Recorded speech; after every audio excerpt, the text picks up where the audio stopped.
Goeiemôre. Jy luister na die 105de oordeenking in die reeks Kopskuif. Die tema vanoggend is geluk in die werksplek. Pieter van Jaarsveld noem mite 6 wat geluk betref. Naamlik, ek gaan eers gelukkig wees as ek bevordering kry of 'n ander werk het. Wat maak 'n mens as jy in 'n werk of beroep is wat jou ongelukkig maak, nie meer bevredig nie? Jy kan ook nie bedank nie omdat werk so skaars is. Wel, as 'n mens Gallup se State of the Global Workplace Report van 2023 lees, is jy nie alleen nie. Gallup spog met die mees langdurige ondersoek na die welstand van werknemers in die wêreld. Hoewel Gallup se wêreldwye navorsing nie die vlakke van geluk van werknemers meet nie, met ander woorde, nie geluk self nie, meet hulle wel aspekte wat ons geluk raak.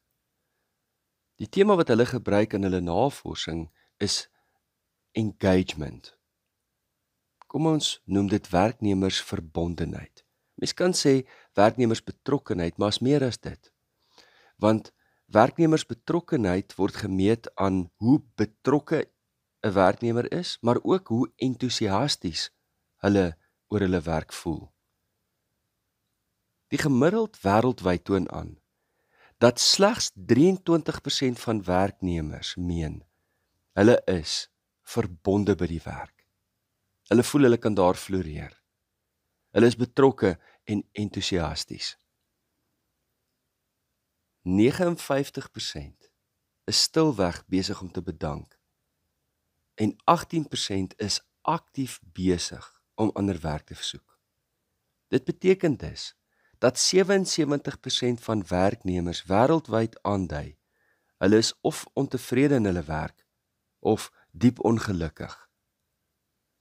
Ek kan nie op 'n ander manier dink dat dit geluk beïnvloed, as jy nie betrokke en entoesiasties is in jou werk elke dag nie.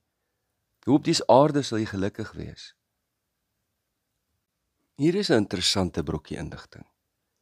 Toe hulle vir werknemers gevra het wat hulle die graagste sou wou verander by hulle werk, het hulle soos volg geantwoord.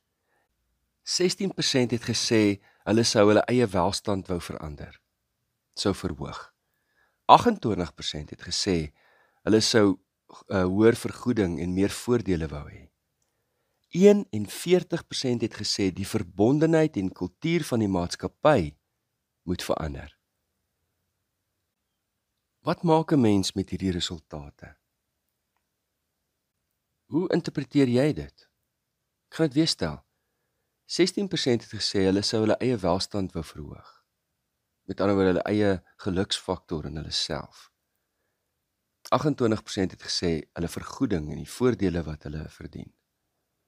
41% het gesê die kultuur van die maatskappy, die manier hoe mense betrek word.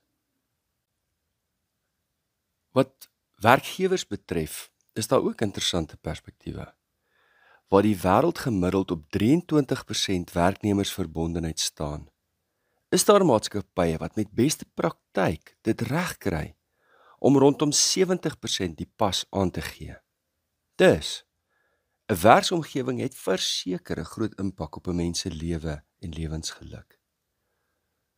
Maar ons reeks gaan oor dit wat ons kan beïnvloed en dit wat ons kan verander, oor die wyse waarop ons dink, ons sirkel van invloed, dit wat binne ons mag lê.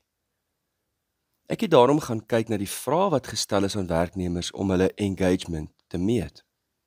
En jou waarlik, al die vrae wat werknemers verbondenheid meet, is vrae oor eksterne omstandighede. En ek sê weer, natuurlik is dit belangrik.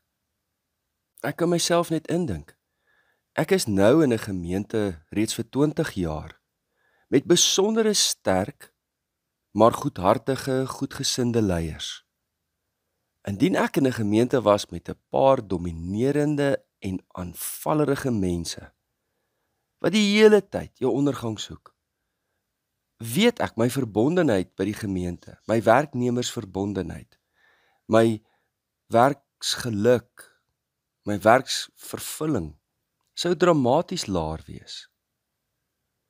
Ek het gereeld genoeg gesprekke met mense wat in werksomgewings sit, waar ander werknemers, afdelingshoofde, bestuurders, direkteure, vennote en die algehele werkskultuur hulle lewens versier. Ek verstaan dit. Ek wil nie die eksterne omstandighede afmaak vanmôre nie. Maar ons moet kyk na ons eie invloed en wat in ons beheer staan. Kom ons sê dit ook nou maar vir mekaar. Sommige mense is nooit tevrede nie. Sommige mense is nooit gelukkig nie. Hulle skuif van werk tot werk, soms van verhouding tot verhouding, en gewoonlik gaan dit in die begin wonderlik. Maar 'n paar maande later is die plek en die mense waar hulle nou werk ook maar sleg.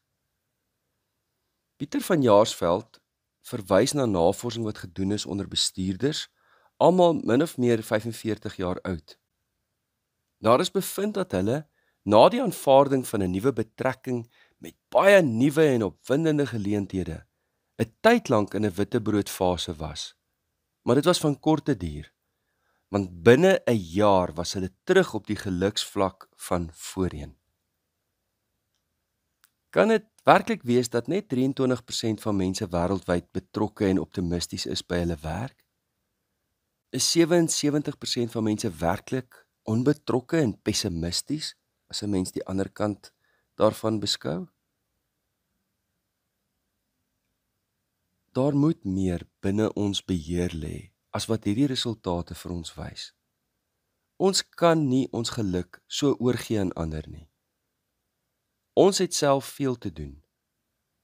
Ons kan ons denke verander, perspektiewe kies, persoonlike groei nastreef, nuwe strategieë beplan. En soos gelowiges van die eerste eeuse Christene deur al die tye heen, 'n groter en groter invloed uitoefen in ons werkplek. Ons kan ons eie gesindheid kies. Wat dink jy daarvan? Kom ons bid saam. Hemelvader, ons voel soms klein en magteloos, maar ons weet dat deur U krag ons tot oneindig meer in staat is. Wil U ons innerlik verander, ons denke verander, ons help om met nuwe oë na ons omstandighede te kyk, perspektiewe te kies wat anders is as nou, dat ons persoonlik kan groei, dat ons nuwe strategieë kan ontwikkel, en U lig laat skyn waar ons ook al is. Here, wil U ons harte en ons gedagtes verander en ons deur die Gees inspireer, om opbouend, vriendelik, goedhartig, hardwerkend, lojaal, getrou, ons werk elke dag te doen. Dankie Vader vir elke afgetredene, wat betrokke en entoesiasties hulle werk verrig het, om hulle werksplekke in hierdie wêreld beter agter te laat as wat hulle dit gevind het. Ons bid ook vir 'n volgende geslag werknemers wat die mark moet toetree, wat jonk en onervare is. Gee tog dat hulle entoesiasme, dat hulle betrokkenheid en optimisme 'n vuur sal wees wat baie ander se lewens ook sal aansteek. Gee vir ons tog dapperheid, Here, elke dag van ons lewe. Dit bid ons in Jesus naam. Amen. Liefde en 'n geseënde dag verder.